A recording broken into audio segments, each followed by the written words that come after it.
If he mains Jax, then he knows perfect this champion, and when he can go in, or he cannot fight at all. So when you main some champion, and for example it's your area Jax or someone, you know all the matchups, and you're perfect at it, you're not gonna lose top lane, you can only lose to 2v1 guys or something like this, and Jax is also strong 2v2, so I think they maybe want to play 2v2 up top. We don't know it, we have to see that, and in theory it should be easier than playing against SK or Fnatic, but we're not gonna take risks, gonna take it seriously, and we're just gonna give up our best. Welcome back to the European LCS Spring Split. I'm joined here by Lothar, coach for Giants Gaming. Welcome to the show. It's great to hear from you for the first time. I've asked every other coach I've spoken to what their role is in the team, how they work with their players. And I want to know from you, what is your style? What is your approach with Giants? Well, I watch every scrim we play, and I try to show them when we made a mistake and what we can do better. Also, I study our opponents and try to see their peak ban phase and their strategies. All right, well, it seems to be working out. You guys started the Spring Split very well, going 2-0 in week 1. Then obviously 0-2 last week. Something struck in my mind. Adri was saying, we got into LCS, we maybe didn't even expect to win any games. So my question to you is, what is the mindset like of your players? They're 2-2, and what are you doing to look after them? Well, we had a lot of troubles in the last week, but now we're playing a lot. We're playing a lot of hours, and I think we're improving, so I think we're ready for this hard week. Yeah, it's going to be a difficult week indeed. Obviously playing up against ROC. ROC, a team that joined the league last year, and when they joined, they were saying, we just want to play. In Spring Split, they were like, we just want to be in the league. Summer Split, they're like, we want to go to Worlds. What would be a success for Giants? What is it that you and your team are working towards here in the 2015 season? Stay in the LCS. Well, there you go. Short and simple. Best of luck with your game. We'll hear from you again soon. For the moment, we're going to send it back up to the Sharkhouse, the desk, to take us into the game. Thank you very much. Quick shot. Now, joining me at the desk for our final 2 matches of the day is Martin Linge, better known as Deficio. How you doing, man? Beautiful. You're getting better at saying my last name. I am. I'm getting a little bit imbibed with the Denmark. So for the time being, we're going to get into ROC versus Giants. It's just moments away, but what do you think we should be looking out for in this matchup? Well, I think Overpower said it well in the feature just before here. Look out for World Leap if it gets to the Jax. We know how Giants is going to play, and obviously Rocket should know how to try and counter it, or at least should have an option or a counter pick maybe for the Jax. I think they ban it though. Yeah, I think that's probably the best option. Now let's go ahead and turn over to the lineups. Over on the blue side, it is ROC. That means in the top lane, we'll have Overpow prowling the jungle. It's Yankos in the mid, Nuke Duck, the AD carry, Woolite, support Vander, and their coach, who has the most adorable name. It's Ducky. Ducky, former coach of Copenhagen, was of course now swapped over to ROC together with Woolite. And talking about Woolite, he's been the focus for Rocket in the last few games we have seen. It's been these protective Woolite comps, go full late game, he plays a hyper carry to Stana or Jinx. It just didn't pay off for them, because once it got full late game, once he got 5 or 6 items, he wasn't really able to pull his weight and actually carry his team, and they ended up losing those team fights and losing the games. Yeah, it's kind of hard to hyper carry when you leave out the carrying part and you're just a little bit hyper. Now the gold graph from week 2, day 2 looks about the same as their loss prior as well, so the strategy hasn't really shifted up too much. However, for a team with a 1-3 record, they've had such a tough schedule, ROC has, that even though they're playing very defensively in general, I think they're definitely still favored over this Giants team. Yeah, I think Rocket is a lot better than we see in the standings at the moment, where they're down in the bottom because they lost these 3 games. But still, as a team, they are too passive in their playstyle early on. They don't try to create anything. And funny enough, actually, Rocket as a team, they place the most wards. I mean, Vander is the support placing the most wards per minute. But all the wards are placed defensive. They never really go into the enemy jungle, place them there, light up everything, and try and dive onto them or catch them out of position. No, they just sit back, wait for the other team to make some plays. And that's a thing Giants can definitely punish. Yeah, and then, of course, if they get the picks that they've chosen, I mean, a really big question mark right now is, of course, that top lane, if Jax is given over to it or not. I don't think it will either, but I guess we'll have to see. We're going to have to see, and we're going to have to see what the rest of Giants can do, because they are, of course, on the red side today. Werleap, we already talked about him in the top lane. Frederick as the jungler, Pepinero, mid lane. Adri, of course, as the AD carry. Rydal is his support, and Losak, we just heard from him before here, as the coach. Yeah, they mentioned that they really just want to stay in the LCS here. We'll see if they can maybe pick up a win. It's going to be a definite tough one here. And yeah, for Giants, it does seem like they've struggled to find more than one strategy as well. And we could call it in a similar sense to Fnatic. However, we just saw them branch out, not to great effect. Giants, even tougher task ahead for them to do that. Yeah, it was very clear after week 1 what the tactic was going to be from Giants. Jax was banned last week in both the games they played. They lost actually pretty heavily. They fairly short games, to be honest. Giants were just going to fall behind early on. Worley was playing Maokai in one of the games, couldn't do anything. He was playing Cassiopeia in the other one. Same deal for him. So I feel like for Giants, they gotta maybe look away from the top lane, realize you won't be getting this Jax pick here, and try and find other ways to play the map. Maybe try and focus on your bottom lane a little bit. Archery has shown pretty good ability to actually carry games. He plays a lot of Jinx. Maybe try and build it around him. Also knowing that Rocket likes to go late game, build up a strong late game comp yourself and see what you can do.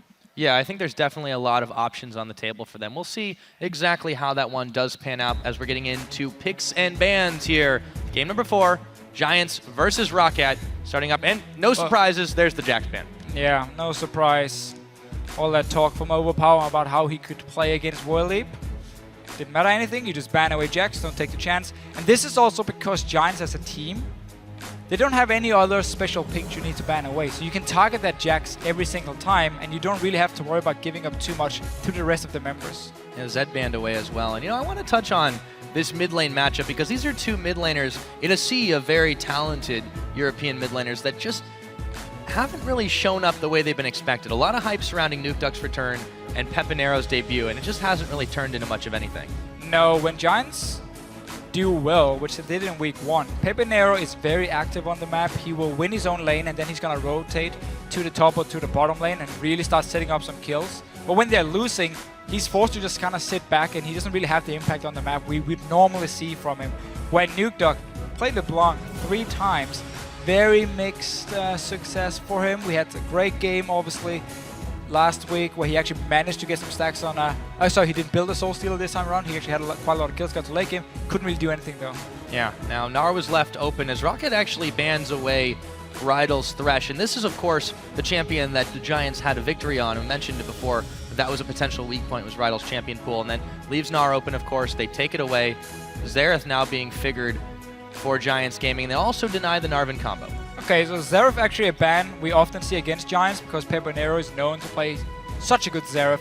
It was all the talk in the expansion tournament, how good he was at hitting these ultis here. And this already shows for me the Giants is going to pack towards some late game, some safety on that Xerath, some wave clear coming in. So if they actually get a hyper carry for Adri, we might see them just go full late game. Yeah, a lot of popularity of Leona and also of Annie still this week so far, as both are figuring to be picked up right now. Graves locked in for Rocket, so Woolite and Vander will have access to those two. Yeah, we've actually seen today that teams pick Leona over the Annie pickup. Remember, Annie lost 10 armor and MR on her Molten Shield, which actually does hit her a bit in the laning phase, make her a bit more squishy. And now Leona is a good matchup into the Annie we've seen here in Europe multiple times. But Rocket still, they want their Flash Tibbers from Vander, of course, and otherwise fairly standard picks from Rocket. No real surprise. Graves, we see him all the time in Europe as well.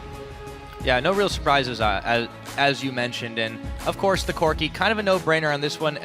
Could have gone a more hyper carry choice, but that's just the popular one that's available. Well, and also the reason he's locking in Corki is because you now have a very, very strong siege combo already built up by Giants. By having the Xerath and Corki together, your 20-minute power spike with 24 Sorcerer's Boots, of course, 1 or 2 items on Xerath, is fantastic. And this is the problem about Graves, and a good way to try and counter it. His wave clear is fairly limited to him being very close to the minions if he actually wants to clear it. So he's going to get punished by Corki, by Xerath, if Giants actually group in the mid lane around this 20-minute mark. Now, Rocket taking a couple of interesting picks here. The Jungle Nidalee picked up for Jankos, so that one's going to get locked in pretty quickly. But they also took the Kassadin when LeBlanc was available for Nukeduck. Of course, when you're at an 0-3 record, maybe it's time to mix things up a little bit. And the thing is, Kassadin is actually a fairly good pick here because you just mentioned LeBlanc. Well, you don't want to pick LeBlanc into Kassadin. We already have Xerath locked in, so he knows the matchup he's playing in this situation, and it's a fairly safe lane for him. Xerath doesn't have enough mana to poke out Kassadin in the laning phase through Magic Shield, Flask, Potions, everything. So this is a free farm lane actually for Nukeduck. in the mid lane. And obviously, we have seen this Nidalee already today. Their early game damage you can do is absolutely insane. And that's what Jankos wants to try and use here. To get that first blood, he always goes for. Yeah, first blood king indeed. So that is kind of what they're going for, but we have seen the not so effective Nidalee play. Oh, right, we go Fizz again. And we got another Fizz. Okay, cool. Right. I like this one. Same matchup before. Now, this prompts the question, does Rocket do the same trick Fnatic did and lane swap it up? I think lane swapping is fine onto a Fizz. I think actually it should be the right call for Rocket in this situation here. But we're going to see again, they're going to swap it around. We're not going to have Xerath top lane, don't worry. It's going to be the Trinity Force again, I believe. And it just works really well into Gnar, because you got that % magic damage on your W now, every single time you hit him. So you can actually duel him one-on-one fairly easily. And we also saw once you got into team fights, once you had 1 or 2 items completed, you can still dive the AD carry. You don't 100% to zero him, but you just poke him down over and over and over as a bruiser instead of an AP burst mage. But this does mean that the Giants have kind of tripled up on the magic damage with the Corki's mixed damage as well. So we'll see how that one works out for them in this time. A little bit one-dimensional, but you know, you have to have some confidence in picking up an assassin top laner. True, but this, I mean, don't look at Fizz as an assassin anymore. Consider him a bruiser instead when he's going into this top lane here. I've actually often seen Trinity Force into just tank, and you don't necessarily go for like Hexdrinker, Blade, or the Rune King and everything, but you can do it. It gives you a lot of damage. I just want to see how Giants can use this power spike in the mid game from Xerath and Corki. If they can actually use it correctly, I don't think there's enough wave on the side of Rocket to defend. Yeah, we'll have to see how they're able to play this one out. But with the picks and bans on the books, let us know who you think came out ahead. Tweet us at LOL Esports using the hashtag ROC win or GIA win, and we'll add up your results in the game. Now, with these lineups all taken away, all locked up, the fans starting this one up a little quieter this time. Reverence for these two teams. Rocket and Giants on the board. It is game 4 of the LCS Spring Split Week 3. And 2 teams lost their games last week here, really want to bounce back. We expect more from Rocket, they expect more from themselves. I saw a vlog made by Jankos saying, yes, we had a tough schedule, but we didn't perform well enough. This week, however, we have Giants. We have to be able to beat them and start climbing up the standings. Overpow's played 4 different champions so far in the Spring Split. The Gnar did not result in a win for them. However, I think this time you got to play with some confidence here against this Giant squad. Even though they have the better record right now, you know, their mentality hasn't changed at 2-2. They still want to just stay in the LCS. And when you're playing from a position of fear like that, it's kind of hard to really crack a tough defensive team like Rocket, who are just going to wait until they get very powerful. Similar to Elements, but perhaps with a little bit more opportunity taking. Yeah, Giants definitely will be able to create a few plays early on against Rocket, but they want to get that power spike on Corgi's Xerath. We keep talking about how 15-20 minutes, not enough wave there in Rocket to defend it, so Giants has to be able to use it, and then you just 1-4 with the Fizz, getting Trinity Force, split pushing into Gnar, and suddenly you have a fairly simple setup that's going to be tough for Rocket to break, unless they can hard engage from the likes of Vander onto the Xerath here. Yeah, Rocket now going to get a little bit of warding over by the red buff. Not quite spawned up yet. They're not actually going to go for the take here, so they wander away from this and give some breathing room back to Giants as they move their way over to the blue, which is going to be spotted out. Yeah, and Overpower actually started sweeping lanes here. He's not going back to base to change it.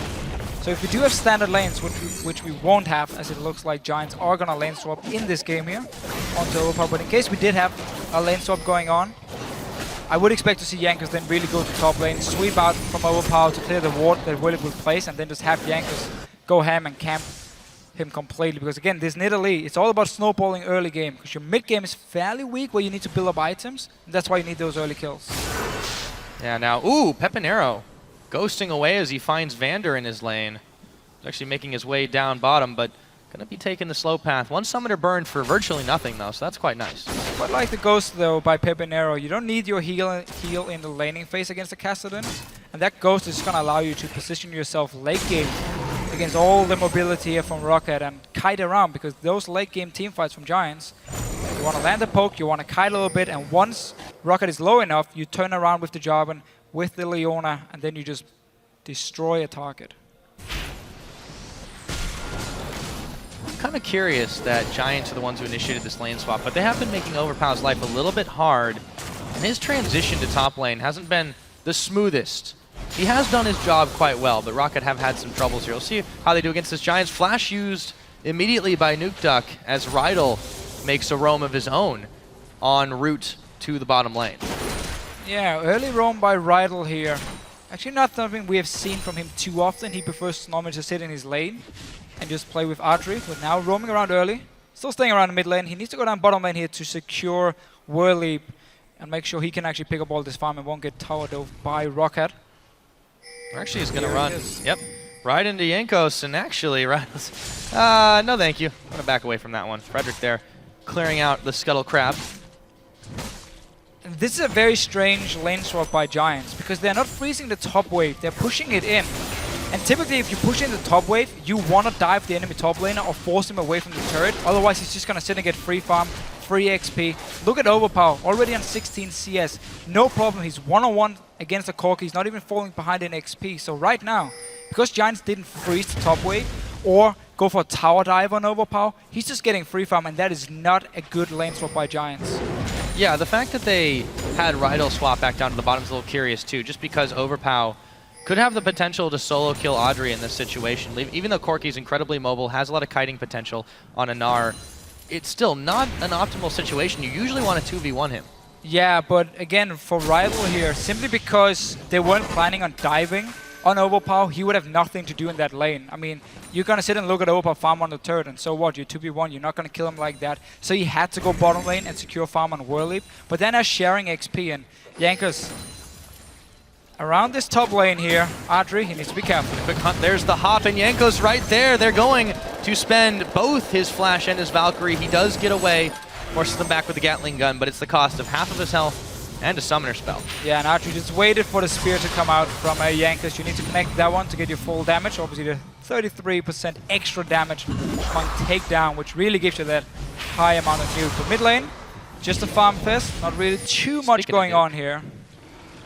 Yeah, Nukeduck's going to be kind of at that for a little while here. He does have quite a lot of sustain in lane. Pepinero opted for the double Dorans. Pick up himself a little bit ahead on the CS, but not by a whole lot. And honestly, Azereth is somebody who can really punish an early game Kassadin.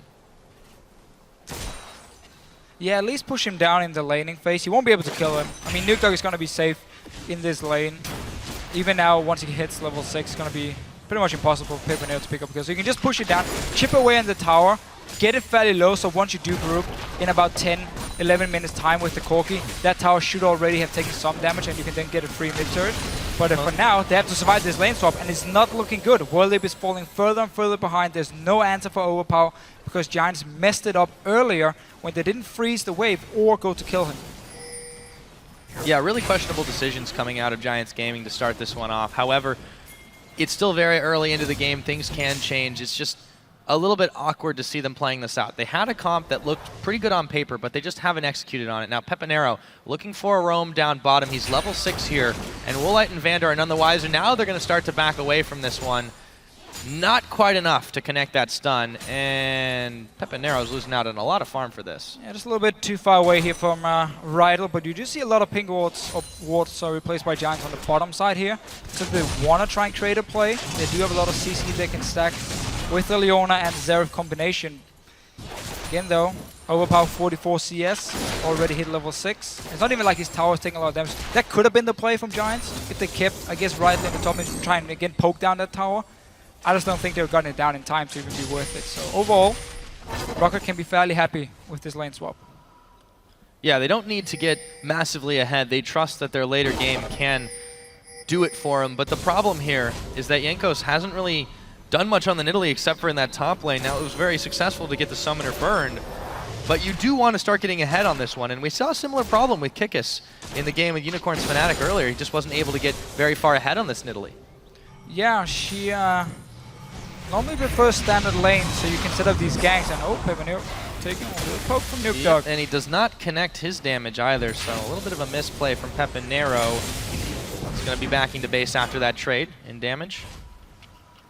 So we actually see Cutlass here, first item from Whirlleap. So he's going straight into Blade from him, and really just want to focus on being a one-on-one split pusher against Overpower in this fist. Ooh, Woolite. He's not taking the best trade with Audrey right there. So this is what Giants at least did gain from the swap, is that Adri had free XP or free farm in the lane, so he actually got level 6 before Woolite, who just managed to get it before the trade, and therefore he could push him out of the laning phase. And actually a bit missed timing from Woolite here. He needs to recall when Adri leaves the top wave or the top lane. He has to recall from Woolite, so he can go back, get his BF sword, and return to lane before Adri comes down with already items bought and can just push him out the lane. Because this actually means the bottom lane turret is taking a lot of damage because Woolite stayed in the lane too long instead of recalling when he saw Adri leave the top lane. Yeah, so a few misplays there from ROC, but it hasn't punished them too hard right now. Frederick giving that blue buff over now. Werlip back in the top side to deal with Overpow. He's already got his Hex Drinker on. It's going to be a little hard for Werlip to get in there and get the damage he needs out to him, especially as he started a Bilgewater Cutlass. Again, he just wants that early blade.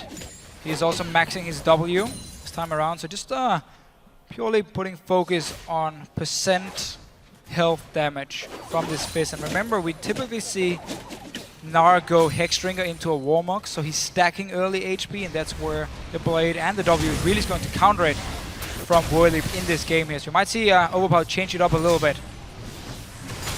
Yeah, Pepinero just continuing to shove some damage there, clear the waves with his Arcano Pulse, and really force Nukeduck from getting anywhere near him for the most part. However, there is always that threat of a dive-in. That's why he's saving the Shocking Orb.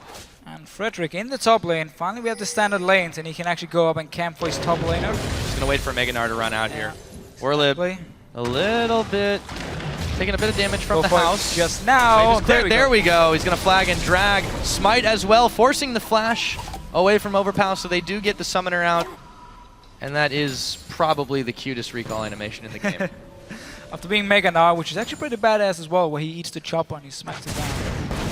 Can't get to that chopper. Can't get to it. Bot lane though, from Giants. Still slightly ahead on Adri because he had that solo farm early on. Very close vote right now. The Giants fan base coming out in force. Rocket slightly edging them out, 51-49. This game does look pretty even across the board. I would still say Rocket on paper look like the favorites, but despite the misplays in the early game, Giants are giving them a run for their money. Yeah, coming into this season here, everyone talked about how Rocket had made some fantastic moves in the off-season. They were going to be a contender for sure for the top spots, while Giants, nobody really gave them a chance. It was like, okay, last team to qualify through the expansion tournament, lost 3-0 to H2K. And yet, though, they have actually shown some moves when they had the perfect comp for them. Werlip on Fizz could work something along the lines of a Jax, where you have that Bruiser power here. Yeah, flash for a flash as well. Ignite is taking his health bar down, and that's first blood as Nukeduck stands right in front of him for it. Yeah, even starts recalling in front of him. But again, this is the matchup. You're not going to poke out the Cassidy, and he can keep trading with you back and forth. He has the flask, he has the sustain. And Werlip, what? Looked like it was going to be a successful dive, but they misplayed that one out. Overpower in a little bit of trouble. Maybe they can still turn it around, just out of tower range now. Frederick having to bail out his Jankos. Put the hurt on both him and Werlip, and that was a little bit weird. Yeah, Jankos going in for round 2. Can he connect the spear? Just about the range. Not quite. They do stop the recall, though. Danger zone. And Vander is actually making his way up top. Slow trap here. Yeah, Rydell is not moving from the mid lane. He's just sitting there farming. You should go top lane right now so you can actually punish Rocket if they do go in for this kill. Yep, Pepinero there, showing himself. Okay, so Rocket don't close the trap Rydell's coming too late now. He could actually collapse onto them with Pepinero and being 4 guys from Giants, and they could have picked up a kill or 2. Yeah, really weird hesitation from Rocket after the first play didn't quite work out. Giants nearly turned it around, then they got it turned around on them, and at the end of the day, nobody's happy with what happened. No, Overpower missed his ulti here, just as the dive started, but he's still very far ahead in terms of farm, getting some more magic resist. There's all the AP damage of Giants in this game, and Atri just keep putting pressure on Graves, get a few hits on that tower every single time, and suddenly you can take it down, go to mid lane, take that one down, and you get 2 towers, get some extra global gold, and you will actually get the lead from Giants. That should be the call for them. Keep pushing down this bottom lane, and obviously Pepinero, whenever he has the chance, can do the same. But right now, yep, they're gonna draw. Oh, Tibbers right on him, and he just had no chance at all. Triple team, triple threat, and goodbye Peppy. Yeah, nice little Romy by Vander, and obviously Jankos. He's been looking for this first gank where he could really get on the board, get an assist at least for him. This time around it worked. Pepinero had no flash, no ghost, Easy little pickup by Rocket.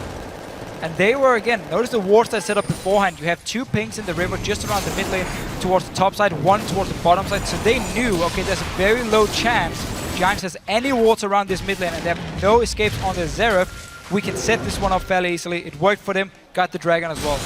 With the over the wall stun, while Rocket secures their first dragon of the game, 13.5 in. Again, it has been a little bit of a slow start. That is Rocket's style, to just play defensively. The Giants have been unable to really do anything about it. Yeah, and when you get 2 kills on your Cassidy, 150 CS as well, you don't really mind the passive game too early. You defended all your turrets. Your Gnar is very far ahead in the top lane as well, at least in terms of farm. Rocket for now looking good. See what Giants can do in a few minutes. Get that Trinity Force completed on the Corki. He's definitely got the gold to be able to make it happen. He hasn't gotten back quite yet. And Woolite, on the other hand, has opted to go ahead and early upgrade his boots. Maybe not too early here, a bit later into the game than when we've seen some of these items being completed. And notice what Pepinero did as well. He actually got very early magic penetration boots. On the very first back, he didn't complete an item. Instead, you want that early magic penetration, you want the early power from the Xerath, more damage onto the champions, and really use it to, again, try and poke out Rocket, but they need to be careful they don't fall too far behind, because if Rocket can just engage on them every single time and win the team fights through a very fed Cassidy, well, then you're never going to be allowed to set up a siege. Yeah, that's going to be some serious trouble for them. He completes the Rod of Ages about the time is typically expected to, so it's not that Rocket is snowballing out of control doing anything crazy. They've just managed to gank Peppy twice. They get themselves a turret here. It's small leads. The Dragon is helping out too, but the problem is Giants, they're just not a team that's able to really play that well from behind, especially when you're not rocking Werlib's Jax. They haven't won without this champion so far. Yeah. And when you're this far down in CS, as a Fizz, in the top lane, it's a little bit difficult. Yeah, when the Cassidy can just jump your Xerath and poke him down to 50% HP pretty much every time he wants to, it becomes even harder. No Athene's coming in from Pepinero, so not going for that early magic resist. So they're going for the Morilla. So going for the maximum damage build he can go for on the Xerath. But can he actually use it? That's going to be the question. Jankos again and Vander together. It's going to force a tower. So when you're winning these lanes and you basically can control the map just by winning your lanes early on, it's so easy for you to start roaming around and just force down these towers here because you know Giants are not strong enough to fight you back. And that's why Giants, or Rocket, sorry, are just sending Vander and Jankos together towards the lanes, push down a tower, get some global gold. Yeah, when you're a little bit ahead, you might as well try to brute force it out best you can. They are going to leave Werlib alone with his farm for now as they look to push in. The middle should have enough power to take this one out, but second tier turret being fired down as well with only Woolite there to defend. So Giants are doing a good job of trying to find something for their troubles. Problem is Rocket are just rotating a little bit faster. Yeah, and again, they're just stronger right now. Look at the jungle from Giants, completely warded up. Woolite doing his best to defend the bottom lane as well, just one wave pushing in, cleared it with his ulti. This is the first time we see Rocket making plays in the early game, actually going in, getting aggressive deep wards in the enemy jungle and start moving between the lanes to taking down these towers very, very fast. So that's cool to see from Rocket, really starting to put some pressure on Giants. I do like, though, that Giants have moved a little bit beyond the camp top plan. Obviously, when you're not going to get Jax or a hyper carry like that every game, it's not going to work as Woolite dodges out the Solar Flare. They have tried to grab some objectives. They have tried to slip around this Rocket team that they're a bit afraid to straight up fight. It's just that they're not executing it quite as well as Rocket is. No, they've just been falling behind due to the lane swap, going in favor of Rocket, and obviously Nukeduck getting the early kills on Pepinero. And look at Jankos here, feeling pretty safe. So getting a Soul Stealer on the Nidalee once he completes his Magus enchant. Hey man, he's got one fist. Really looking to snowball now. We've seen a lot of Magi Soul Stealers out of Rocket, it's but a Rocket usually thing. Nukeduck. It's greedy, but if you do manage to pull it off, you just win so convincingly. I mean, if you get 20 stacks on a Nidalee, you get cooldown reduction, everything, you get so much AP, your spears will still hurt, even though she lost so much AP ratio on that spear. Well, and long time ago. What threat is it really going to be? You're so mobile as a Nidalee at this point. Nobody on Giants are really poised to try and pick you off as long as you stay within safety. Oh, they're setting up this little bit of a death brush. Werlib turns 90 degrees before stepping into that one. Jumps on to Nuke Duck, but can't quite catch him. I have to admit, I actually don't like the Soul Stealer at all, because there is enough engagement lockdown from Giants to just kill Jankos in a potential team fight. So I feel like it's very risky and not needed when your Castellan is already doing so well, and you're Gnar at the same time. I mean, build fairly standard, and don't risk falling really far behind and getting set back a lot if you do manage to lose a team fight, because again, there is a lot of CC on Giant side, and that's what you use to counter Nidalee League. Well, see if they can actually make that lockdown, but regardless of what the mentality of Jankos is in this situation, Rocket still are ahead in this game, even if it's not by a ton. They've started to build up this gold lead, starting to mount, and even though there is a lot of lockdown available from Giants, they've yet to really use it effectively. Well, this is the first time we see them group. This is exactly what we talked about in Champs League. Around 20 minutes, Corki, Xerath, you group up in the mid lane. The tower already takes quite a lot of damage from the laning phase, and you take it down so easily. There's no proper wave clear on the side of Rocket. That fish went far. And Mist and Woolite dashing away, but still, tower went down. Giants using their comp correctly here, punishing Rocket for having no wave clear.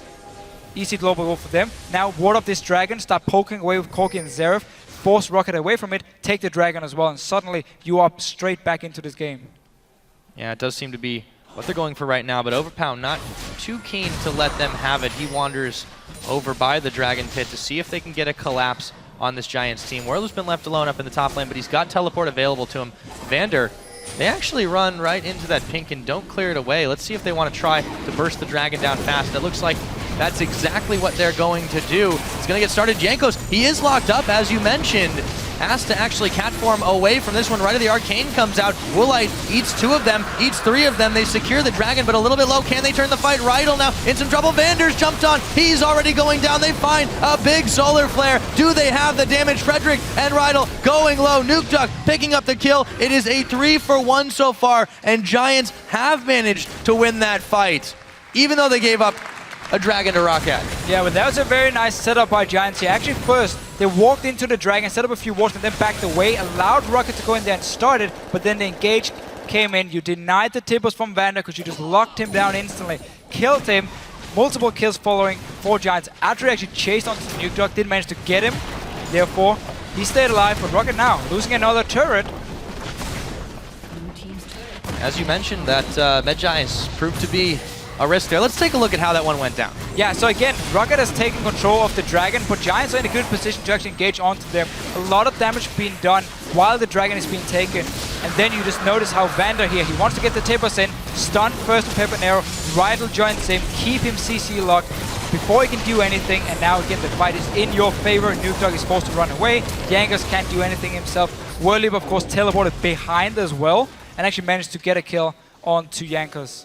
Yeah, that was the best effort there from Overpower that they really could have expected, using the Cataclysm Wall against Frederick.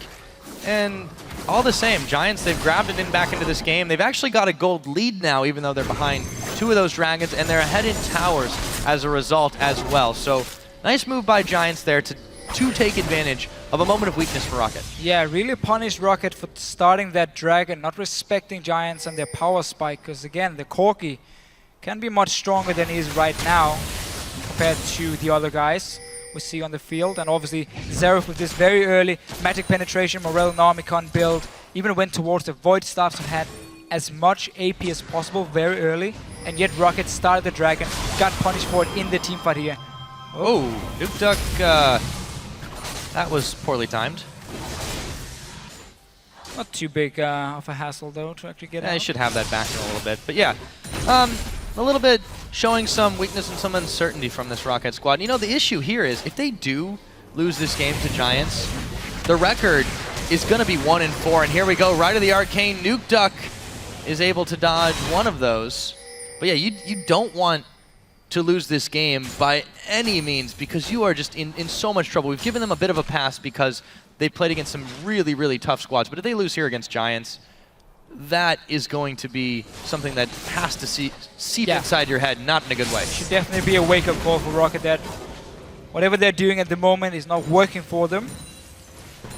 We're gonna have to wait and see. The game is far from over yet. Giants did just manage to use that 20-minute spike really well. 2 turrets, 3 kills as well around the dragon.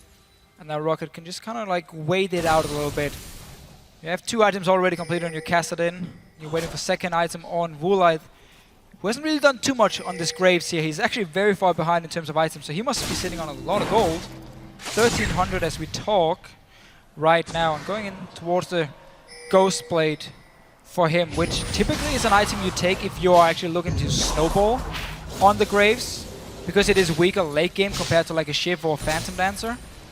I want to see how he will use it in the fight here. We might even see Rocket try and look for more skirmish and not straight up team fights, and that's why he wants the Youmu's Ghost Blade, so he has that 6 seconds of extra mobility, extra burst to win a one-on-one fight, a 2v2 fight, and that could be the option for Rocket. Yeah, and this is a bit curious, the item choices in general for Rocket this game. Has been kind of their MO so far. Pepinero, though, half of his health is gone. He's ghosted on, but Nukeduck's got the Rift Walk.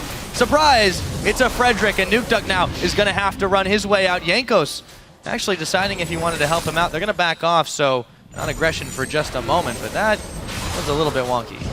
Yeah, but again, Nukeduck showing he can jump onto Pepinero whenever he wants to, meaning that Giants has to run together as a team, or at least in a 1-4 where you only have the fist split pushing, so you can defend your Xerath. It's going to be all about defending Xerath and Corki now in these fights here. Your Peel, even though you have great engage from Leona and Jarvan, they're going to have to use it defensively. Lock down these targets who's trying to kill your carries, and then simply just kite them out, out-sustain them in the fights, have more poke than they do, and win that way. Yeah, Dragon up in a little over a minute. Giants definitely want to deny the third from Rocket. If they can grab it themselves, and perhaps deter or win a fight besides, it'll definitely start to put them up over Rocket here. But if Rocket answers back, or they secure the third, this is definitely going to start tilting the game in their favor. And it's fun how every single jungle Nidalee we have seen today, has actually gone full AP. In solo queue, a lot of their AP Nidalee players, they go like Magus Enchant and then actually tank from there on, and like more focused on straight up team fights, where this AP build now forces you to play extremely careful in the fights because you're so squishy, and you have to just land that max range Q there, the spear, onto them for the maximum damage, and then jump in with a takedown, and you can burst down a target, but if you get engaged on, like we saw Giants do around the Dragon, then you won't have any impact in these fights as a jungle Nidalee. Yeah, it is a little bit troubling, and right now, Jankos definitely seems to be not able to do a whole lot with this. He did lose some Magi stacks with that death that he had earlier on. And let's see if he can change his fortunes just a bit, but you're right, full AP is very, very risky. That just seems to be how Rocket likes to play it in the item. They play defensively, gameplay, very, very aggressive with their item choices. Dragon's now spawned. And you also force either your top lane or support to build Locket, because you won't be building it on Nidalee as you're going for this full AP, so you have to go all in on it to actually be effective. So no Locket coming from Nidalee. You don't build a Sidestone either. That's going to cost you in terms of the vision on the map. You see Sidestone from Frederick on the side of Giants, and they have actually had more wards placed. Now though, they need to be careful they don't get caught in a bad position, because Rocket is pushing this mid lane. Yeah, they've just completely given up on the Dragon for a moment because they want to drag Giants around. Not able to push in yet because the wave has not quite arrived, but this looks like it could be another kite around the map. Here we go, Rocket now making moves towards this Dragon. Yeah, all Rocket did here was force Giants away from the position they had at the Dragon, get them into the mid lane where you can see them move down, and then you go straight for Dragon yourself. You can follow them the entire way through the wards you have placed, and then you secure the Dragon. You avoid all the poke, you avoid the potential engage as well. So nice little play by Rocket. Still staying around. Needs to be careful though, because Giants want to push this mid lane. Yeah, Rocket actually looking to maybe set something up here as Rydal checks in. Overpow might have gone a little too far forward, and he'll eat quite a lot of poke in that situation.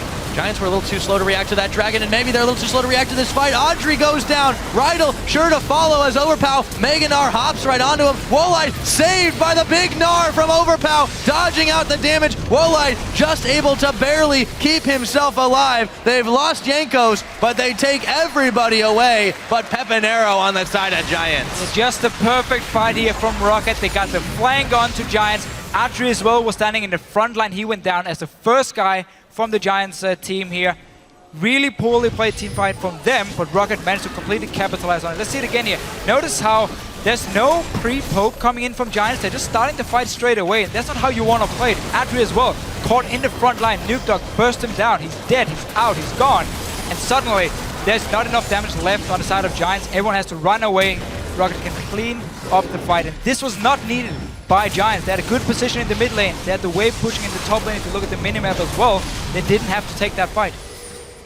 No, they really didn't. And the fact that they get away, look at how low over Pau and Woolite are in that situation. Just really, really magnificent use of their own jungle terrain and of collapsing when you're in that much of a lead. They had the mobility from that third dragon also helping them out after the fact. True. Giants just were way too slow to react in this situation, and all that lead that they'd managed to build up, all those slight positional advantages, just evaporates. Yeah, just got a little bit too greedy from Giants and punished for it. I mean, 3 dragons to 0 as well, so we have to worry about that one. Taking time bomb coming in. And for now, again, Rocket, the Kassadin pick from NewTalk is really doing work. As long as he gets the flying on and someone like Atri actually overextends, then you see what happens. Burst him down pretty much instantly. Yeah. Now, unfortunately for Jankos, he's lost pretty much everything but 1 stack on that Medjay, so not really paying some dividends for him, but it's okay.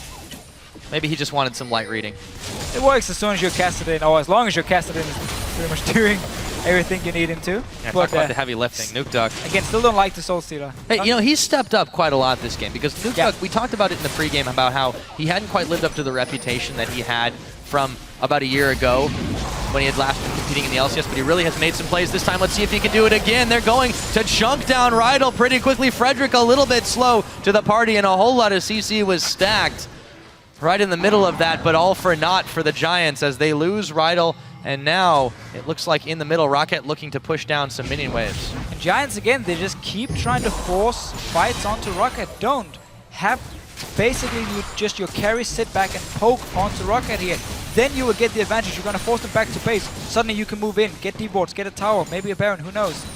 Use the poke you have instead of keep forcing these straight up team fights, because it's too easy for Rocket then to actually get the right engage onto you, kill you, like they've done now for the last 5 minutes. And overall, this is a problem we've seen from Giants before. They only know one thing, and that is move forward, start fight. Not stay back, stay relaxed, don't fall too far behind, play your comp. They always look for the fights. Well, we could say the same thing. We did say the same thing about the Unicorns of Love. However, they were able to step up, take a win against Fnatic earlier in the day. But yeah, this is still the same problem Giants have had. It's not, we've harped on the Jax a lot. It's just a classic example, not just a comfort champion for Warlib, but what they like to do. Without that camp top strategy, without that roll into the late game strategy, they just seem to not have a backup plan other than wander around and try to pick kills. I do think Fizz is a good pick and also replaces the Jax a little bit, as still as a split pusher who can do really well in all stages of the game. But they gotta use him then as a split pusher and not put him into these team fights over and over. Then he's not really been able to do anything. I mean, he's 1-1-1 on the Fizz here. We haven't actually seen him do anything in terms of split pushing. Overpower's just been walking down. He pushes up the waves and then he leaves. Whenever he knows there's a chance the Fizz comes down, he just backs away, walks in with his team, and waits for Giants then to engage onto them. Suddenly, Rocket wins the fight. It's pretty much textbook description of what's been happening there. Nicely done. Giants now trying to push in a little bit in the middle, but they're being dragged around. Rocket, realizing they have this lead that they do, it's not massive or insurmountable by any point, but the Giants have struggled to really find an identity so far this split outside of pick Jax and camp it. So Rocket are able to take advantage of that indecisiveness. Yeah, they have in this game, or at least in the end here, after Giants actually had a good move around the 20-minute mark, which has been the highlight for them in this game here. We'll see Whirly back down to this bottom lane. Your mid-game spike is over, so you don't really want to group up any longer because you don't feel safe enough against Vander, against, of course, NewTalk on the Kassadin. Every time he has to Talk jab, about not feeling safe. just jumping, like, again, this simply means Giants is not able to actually group up and play aggressive. They're going to have to wait for Rocket to make a mistake now and trying to capitalize on it in order for them to really get back and win fights. But the problem is, Dragon coming now, 12 seconds, 3 of them already being picked up by Rocket. Giants can't afford to give them this one, and definitely not the next one. Well, they're certainly mobilizing to try and do it, but really, what can you do short of trying to find the perfect fight? Last time they were able to do it with a magnificent Rydell Solar Flare, and this time Rocket, remembering that perhaps, are going to back away from this one for just a moment. Yeah, both teams are setting up here. Giants placing a lot of wards around them on the flanks, and there's only 2 ways Rocket can actually engage right here on this Dragon. It's been pulled out, but it's going to come right back into the pit. And again, you see Giants on the bottom side of the map. Instantly, Rocket start pushing the mid lane because they want to force Giants to choose, do we want the Dragon or do we want to lose a mid turret? And that's why they're pushing it up again. Have that option open for them because they have the better positioning around this Dragon here. And right now, Giants has actually started it. Rocket is still sitting nearby. Notice Nuke Dog, he's just on the top of your screen here. You can jump the wall to blue buff and straight onto Pepanero. See if they're able to take this one away. Could be a smite fight. It looks like they're going to give it over for just a moment. Picked up by Nuke Dog. However, it looks like Vander was taken pretty low in that one. Jankos finally will get some more Magi stacks back. Big Gnar comes out, but it knocks them away. Audrey extremely low. In comes Jankos looking for more. Werlip now caught all alone, and he just can't find the pick onto Vander. Rocket blinking health bars, but they make it out. They get the Dragon, and they get 3 Giants. Yeah, and there's just no defense from Giants. Once Rocket start jumping the backline, there's no peel coming in. We saw the Jarvan already from Frederick actually engaging onto Rocket from his side, and suddenly your carries they are left alone in the back. Just gonna see the replay once again. Dragon being started by Giants here. And Rocket, in this situation, they just all want to burst down Dragon and smite it at the same time to secure it, and then you take the fight. Notice how Bridal and Frederick in the front line. No protection now for Atri. No protection for Pepanero in the back line. They end up dying for it, and Rocket just cleaning up.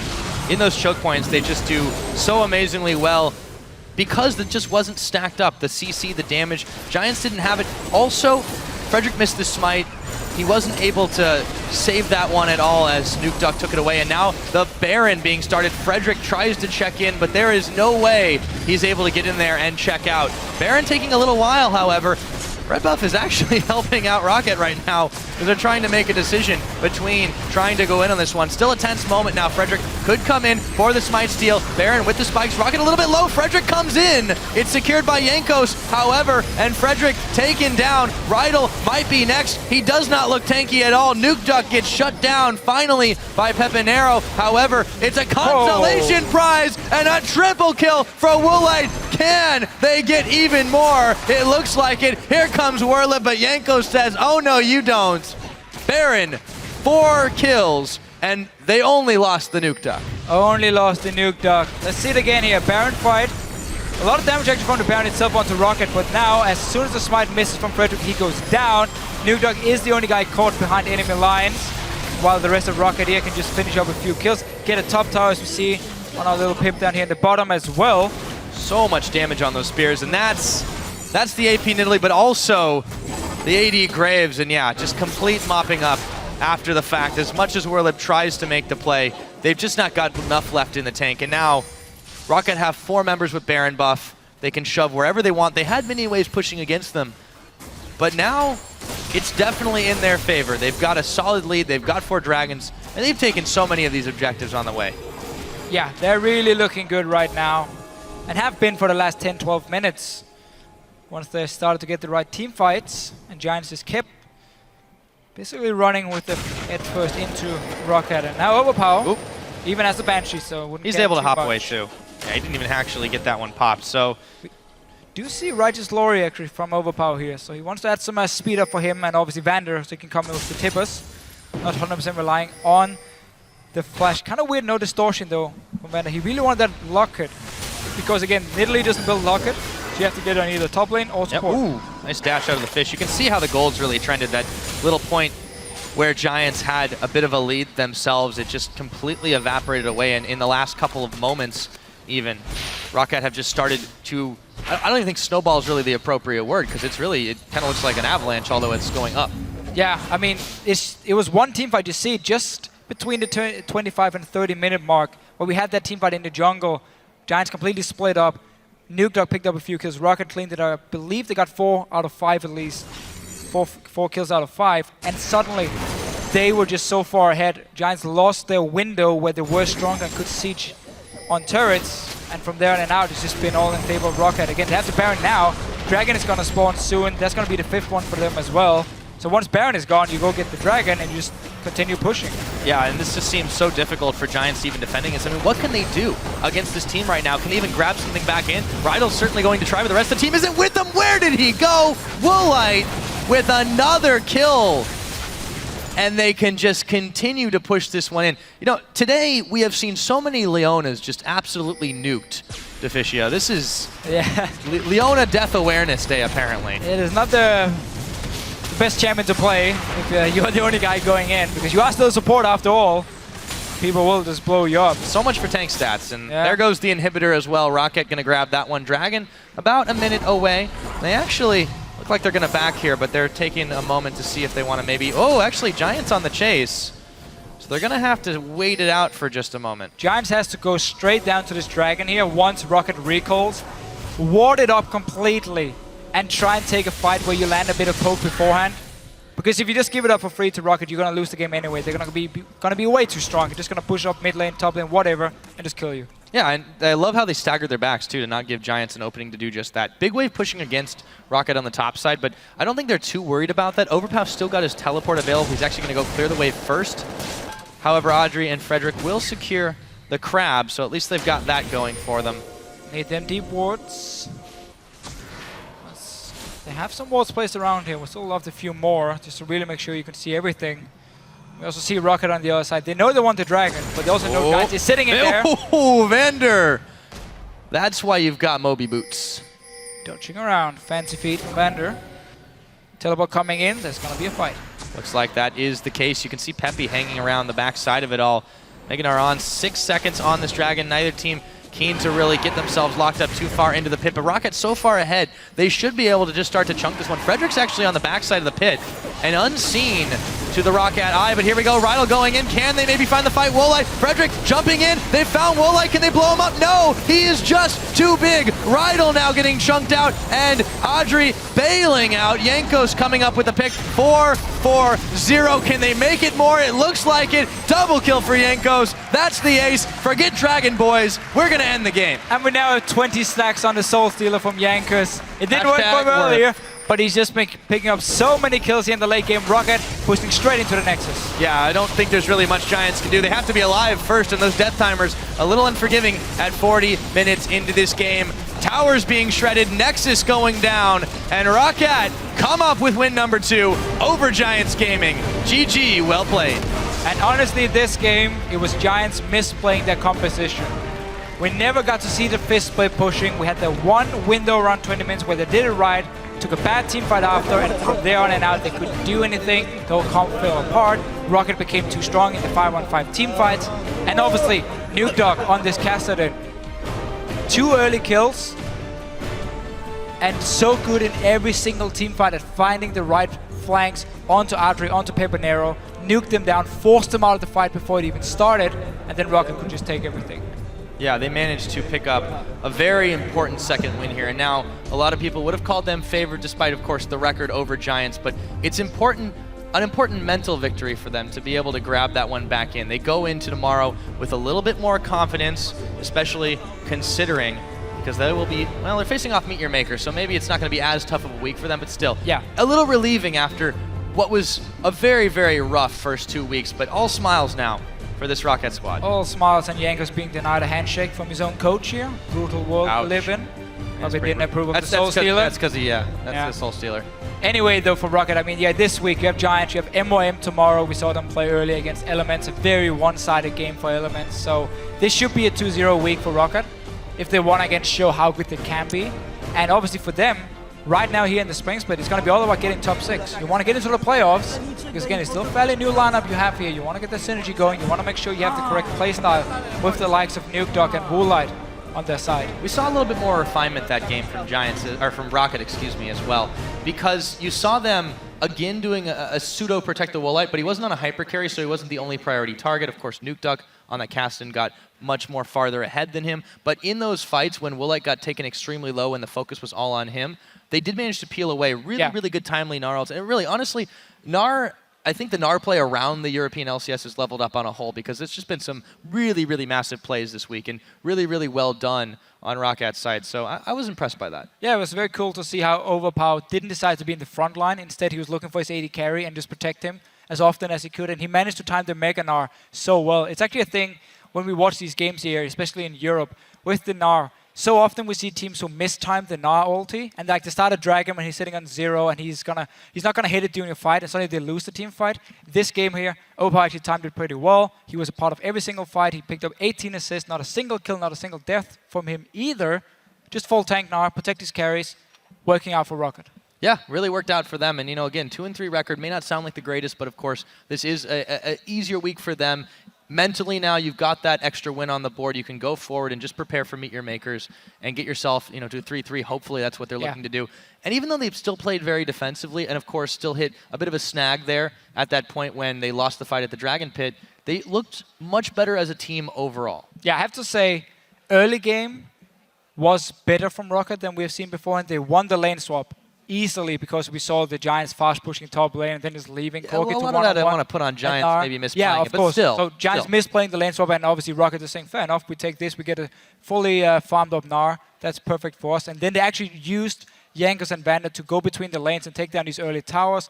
Deep wards for once. Again, they are the team who places the most wards per minute, but just never used to place them offensively. Did this time around here, create a few picks from it, and overall it looked a lot better for Rocket. We expect them to win now, we expect them to win tomorrow, and then we have to see next week what's going to happen. Yeah, over on the other side, of course, the Giants, you know, 2-3 may not look like the worst record, of course, for a team that just wants to stay in the LCS, but, you know, they're on a 3-game losing skid now.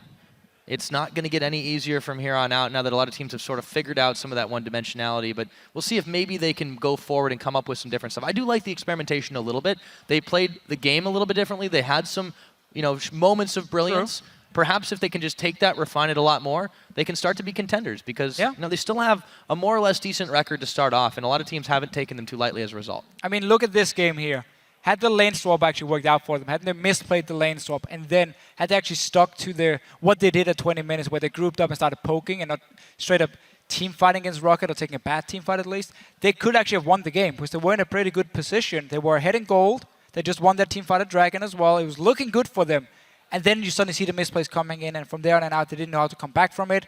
And that's where it went wrong from Giants. So honestly, looking at this game, yes, we had some major mistakes, but they can fix it, go back and rewatch again the lane swap, and obviously know how you want to play with your Corki Zeref, and you actually can win games. Yeah, we'll see if they're going to be able to do that going forward. Now, let's go ahead and check in at the desk where Shox is sitting down with two members of Rocket after that victory. Thank you very much, Pyra. We're joined here by Woolite and Jankos after that convincing performance against Giants. Fantastic game, actually. Jankos, maybe tell me a little bit about how you approached the game, because last week was particularly rough for you guys. Last week was rough because we faced good teams. I think we faced Elements and Fnatic, and those are like the good teams right now. So this week we are facing Giants and NYM, so we feel very confident going into those matches. We didn't prepare that much against Giants, to be fair, but we still knew that they can beat us, like obviously. But I think we did a good job and we won. Woolite, same question goes for you, because there was a lot of pressure on your shoulders last week on those late game carries. Tristana was not available this week, so maybe that's why you guys were forced on something else. Did it have anything to do with it, actually, or was it a conscious choice? I want to be on a more playmaker. It's not about that I have to play hyper carries all the time. If Graves is open, for example, I think it's a much better champion because it can contribute in the early mid game more than the hyper carries. So I'm not limited to only playing hyper carries. Yeah, you definitely looked more comfortable. We saw the jungle Nidalee again. Amazing. What was your verdict on this one? Be careful sitting right here, Janko. Okay. I don't know. Is it actually a strat by Ducky that you guys have to build majors in every champion? Like Nidalee, LeBlanc, like I see it every game. Okay, so in scrims it worked, you know, better I guess, because usually we fight a lot more in scrims, and Magi is very worth it. And this game was kind of sloppy by us. I feel like the first two team fights that we had were very bad, and we were out of position, kind of. So Magi didn't really work out, but at the end I still had 20 stacks. So. Yeah. GG for that one. Let's actually pull a replay up on the screen from a dragon fight you guys played perfectly. Let's get that up on the screen. And Woolite, I'd like you to comment on it because you were doing some fancy dashes. That is great. Let's roll the clip and walk us through what happened, Woolite.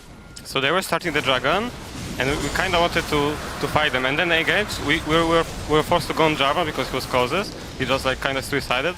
And then when they were close here inner to the wall, just Gnar flashed, and we just follow up with all the spells. Like I ult, Corki cannot survive, and we have so many gap closes, then the perfect stun on the fist, so he just insta dies. So yeah, that was really good by us. Fantastic by you guys.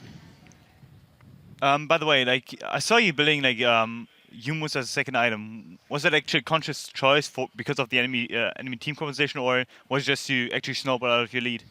Actually, I always build Yamos because I think it's better. It has better build path.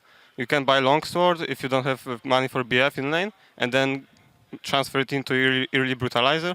So the build path is better, and I think it's better on Grace because the armor penetration really helps into doing damage with the QR. Right. I'm very convinced by that explanation, not so much by the Magi's, but it worked out for you guys in the end. One more thing maybe about jungle Nidalee. You were mentioning that if you get behind a little bit, it's very hard for her to, for Nidalee to be a team fighting presence. Do you think that's the greatest weakness about her, if there's any? Yeah, I feel like whenever I see a jungle Nidalee not being like ahead at all, I just see a champion that basically can only heal, bit of poke, like, and basically engage on the front line. It's not like she can actively dive on the back line because there's no way she can one-shot them. Therefore, the return damage will be too huge, and she's basically useless. So, in my opinion, yes, Nidalee has great mid-game weakness, but if you play her well, and like today we saw how good Nidalee's can be, she can be a threatening force even in the mid-game. Jankos, any comments on that? No, not really. All right, amazing, said it all. Finally, Jankos, it was you actually that said in one of the features at the beginning of the season, you know, we got to get top 3. This is no longer our first go around the LCS. What do you think you guys have to improve to get that, because you haven't had the perfect start? Well, I think we are still kind of weak in the early game. We are not really doing much. And then in the mid game, our vision control and map control as well is not the best, you know. So I think we should kind of try to improve our early game and map presence. We should also try to fight a little bit more because we are confident in fights. And then I think we should be able to beat the top teams. Yeah, like I saw you kind of trying to do something with the any roams, and like you roaming around the map, trying to kill mid, trying to kill top, trying to get the turrets. But I actually want to ask about the tank Annie, because quite frankly, he actually built Relic Shield and translated that into Face of the Mountain. Was it a conscious choice because you played Nidalee and basically linked the front line? I mean, it was basically because he was trying to engage a lot, and the other thing is that it's good against Leona in the lane because you are not that squishy, so they can't really push you down that quickly. Right. It worked out, a lot of interesting item builds, and well, it definitely did you guys well. Congratulations, ROC, on that victory. In just a few minutes, Gambit Gaming will look to start their climb in the standings against the Copenhagen Wolves. But before we go, we'll hear Cabochard reflect on his strongest champion picks we've seen this split. Well, Cassiopeia is a very, very solid champion overall. Like, in 1v1, she's one of the best. She got really good sustain because of her E. She got good poke with Q that got pretty big range, and her all-in potential with the E that resets with poison is really big. The ultimate is really big force in teamfight as well, so if you flash and ult, it's pretty easy to predict. But if you ult and flash, yeah, then the enemy can get surprised and people won't have time to react, so you can catch a lot of people with that. Oh, that's a great start by Cabochard! I still think she will be really good because she still got the same ultimate, the same all-in potential, so just a little enough on the lane, I guess.